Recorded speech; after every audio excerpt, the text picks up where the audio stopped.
Hey everyone, so in this video we're going to discuss about some cool tricks in Kaggle.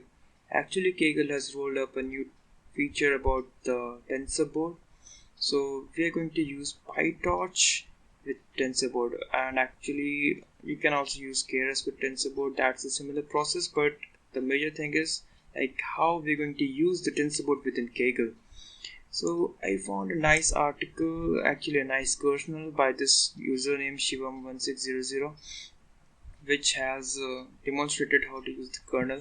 And overall, what we are going to do, we are going to install the file about the ngrok, and we're going to serve this with this commands.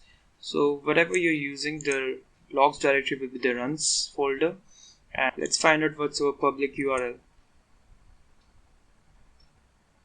And we'll just copy this, and here's the amazing part.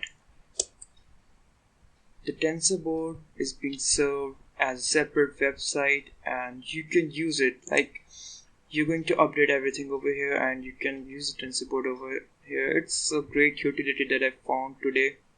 I was doing practice and an experimenting with the predicting math functions video, and if you haven't seen it, go check out the playlist about experimental deep learning.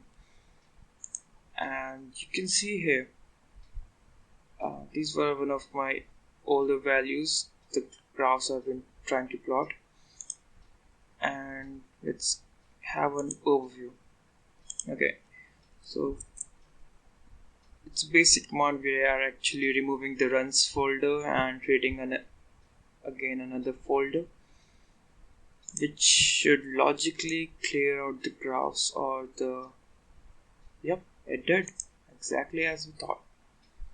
Next, for a sanity check, we're going to put down these three values, input values, into the model, and it will plot the model,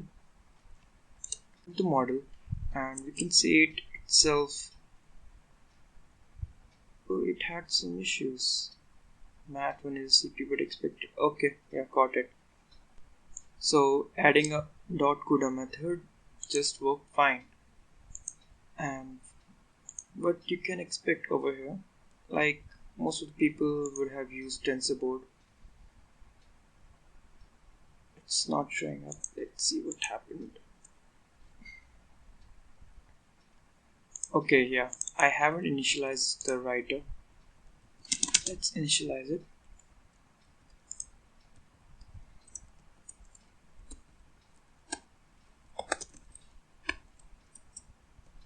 Now let's see.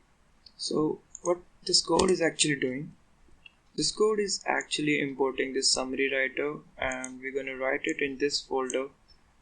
Then the writer will actually plot the values actually about the model or the images. You can use add image, add scalars, and other functions are there. To find the function, you can just do writer dot and hit the tab, and to auto complete itself. There's lots of functions. You can intuitively you can take one of them and just plot. Let's see if TensorBoard reflects it or not. Still it isn't reflecting. Let me just refresh the whole page, and yeah, it's loaded, and as expected you can see the graphs tab, it's over there. And we have a simple sequential model because in my prior video I was doing predicting a simple math function which only need a single neural net or perceptron. So you can experiment with this, like the inputs and outputs, other values. I'm not that much familiar with TensorBoard actually, but I have been using it just to plot the graphs while the model is training itself. And oh cool, we can also see the weights and bias that's being passed through it. It's really amazing. I can really use this feature in my further research work. We're coming back to it. So we have written this, the model, we have plotted the model graph. Now we're going to plot some scalar values just for the understanding, it's the name of the graph that you're going to plot. This, as within a single graph you're going to plot 3 different curves, so these are the names of the curves you are using. It will help us to legendify the whole graph, and this must have written it to the respective locations. Actually, we also have a system of reloading the data within a time period. I will set it to 10. Minimum is 15. Okay, let's set it to 15. And let's load it up. As expected, we got time series tab over here, and this must have plotted those 3 values.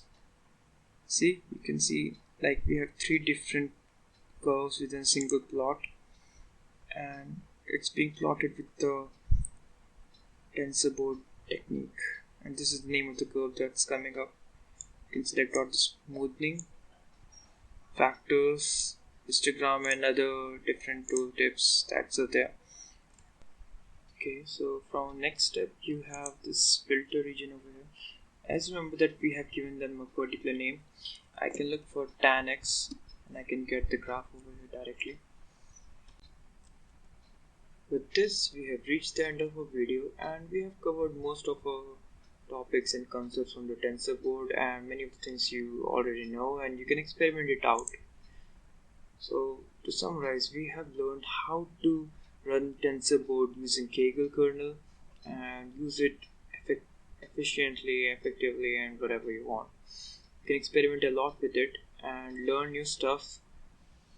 Write down some new facts and new things that I should have included within the comments, and maybe if you can find something more interesting features in Kaggle, in Jupyter Notebook, in Google Cloud, any platform related to deep learning, please help me know about it, and we will update the community about it. Thanks for watching, and we'll see you again.